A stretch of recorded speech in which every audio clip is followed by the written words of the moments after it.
नमस्कार, मी उभा आहे महानगर गॅसच्या समोर. आज 4 ते 5 दिवस झाले आहेत.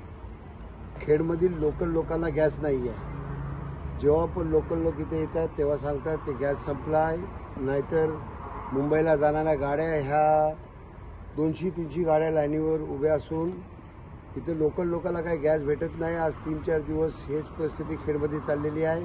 कधी सांगतात गॅसची गाडी आलेली नाही आहे, कधी गॅस अवेलेबल नाही, कधी लाईनच मुंबईच्या गाड्याच्या लाईन आहेत. आज तुम्हाला सांगू इच्छितो की वर्षाचे 12 महिने हे लोकल लोकांच्या नावावर धंदा करतात, परंतु आज 4 ते 5 दिवस झाले इथं गॅसच लोकल लोकांना भेटत नाही.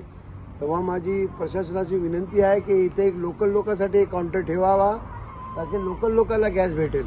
लोकल लोकांना जर गॅस भेटले नाही मग लोकल लोकांनी जायचं कुठं यावर पण विचार झाला पाहिजे. तेव्हा लोकल लोकांसाठी पण एक काउंटर इथं पाहिजे आणि लोकल लोकांना पण गॅस भेटली पाहिजे. नाहीतर मुंबईची ही जी सीझनमध्येच खाली मुंबईवरून येणारी लोकं खाली या सीझनलाच येतात आणि इथं गॅस भरून लोकल लोकांचं मोठ्या प्रमाणात नुकसान करत आहे, याची जाणीव ठेवली पाहिजे.